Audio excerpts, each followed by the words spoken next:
औज़ु बिल्लाहि मिनश्शैतानिर्रजीम बिस्मिल्लाहिर्रहमानिर्रहीम। अल्लाहुम्मा सल्लि अला मुहम्मदिन नबिय्यिल उम्मिय्यिल करीम व अला आलिहि व बारिक वसल्लिम। मोहतरम ख़वातीन व हज़रात, अस्सलामु अलैकुम।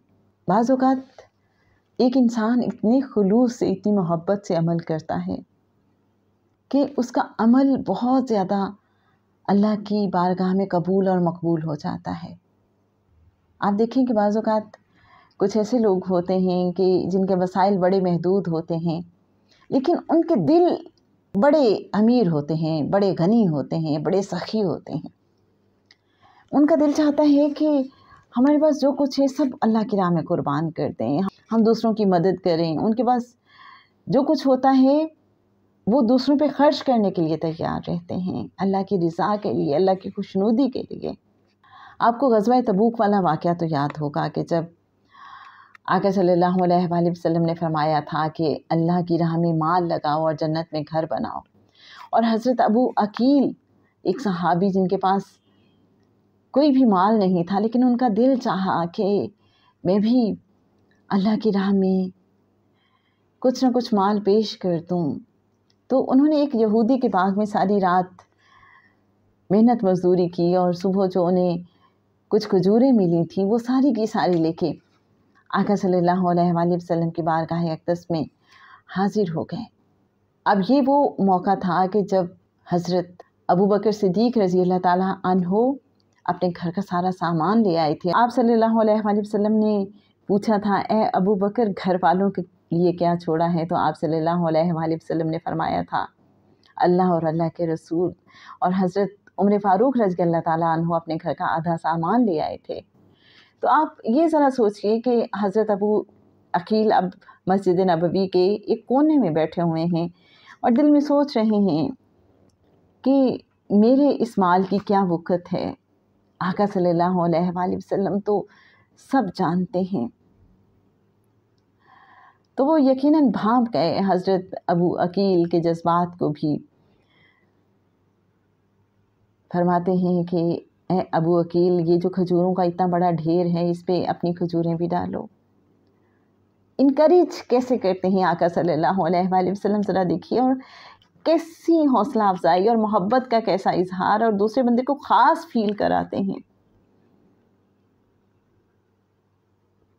ये आका सल्लल्लाहु अलैहि वसल्लम की शान है कि आका सल्लल्लाहु अलैहि वसल्लम एक आम से बंदे को भी कितना ख़ास फील कराते हैं।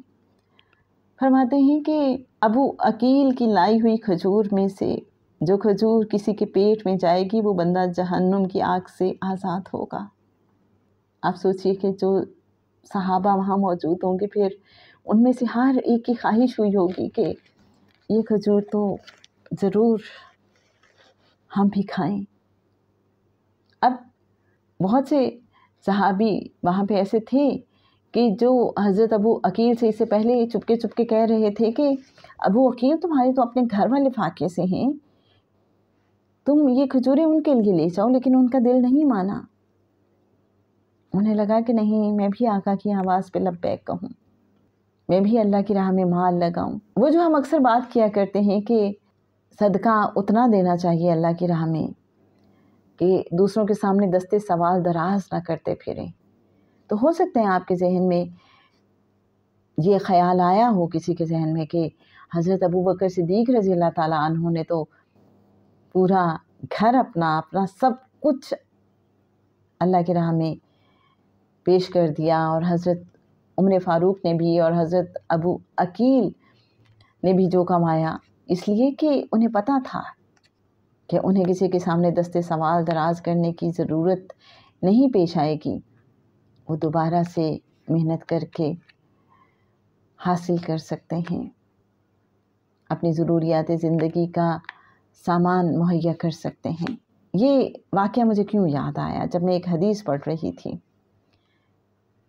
कि जो बहुत ज़्यादा नवाजे हुए हैं फिनंशियली, बाज़ औक़ात वो भी बहुत ज़्यादा खर्च करते हैं। एक अमीर शख्स अगर लाखों में खर्च कर रहा है और एक गरीब शख्स अगर हंड्रेड्स में खर्च कर रहा है, तो हो सकता है कि एक गरीब शख्स का हंड्रेड्स में खर्च किया हुआ ज़्यादा कबूल हो जाए। क्यों? कैसे? अगर کسی کے پاس فرض کریں 100 لاکھ ہے اور وہ اس میں سے 1 لاکھ خرچ کر دیتا ہے، رائٹ؟ تو اس نے کتنے % خرچ کیا جو اس کے پاس دستیاب ہے؟ اور کسی کے پاس فرض کریں 10 روپے ہیں اور اس نے اس میں سے 5 روپے خرچ کر دیے، تو اس نے تو 50% خرچ کر دیا نا جو اویلیبل ریسورسز ہیں اس کے، رائٹ؟ تو اس نسبت سے دیکھا جائے کہ کس نے کتنے % جو اس کے پاس اویلیبل ہے اس کا خرچ کیا۔ حضرت ابو ہریرہ رضی اللہ عنہ بیان کرتے ہیں کہ رسول اللہ صلی اللہ علیہ وآلہ وسلم نے فرمایا 1 درہم 1 لاکھ درہم پر سبقت لے گیا۔ صحابہ اکرام نے عرض کیا، اے اللہ کے رسول صلی اللہ علیہ وآلہ وسلم، 1 درہم 1 لاکھ درہم پر کیسے سبقت لے گیا؟ آپ صلی اللہ علیہ وآلہ وسلم نے فرمایا ایک شخص کے پاس صرف 2 درہم تھے تو اس نے 1 درہم صدقہ کر دیا، جبکہ دوسرے شخص کے پاس کثیر مال و دولت تھا تو اس نے اس میں سے 1 لاکھ درہم صدقہ کیا۔ تو جناب ہمیں سمجھ آئی کہ جو کم مال والا تھا اس نے اپنی ضروریات زندگی کے لیے کچھ مال باقی رکھا اور 50% اس نے اللہ کی راہ میں خرچ کر دیا، تو کیسے اس کا عمل اس امیر شخص کی نسبت زیادہ قبول اور مقبول ہو گیا۔ اللہم صلی علی سیدنا و مولانا محمد معدن الجود والکرم وعلی آلہ وبارک وسلم۔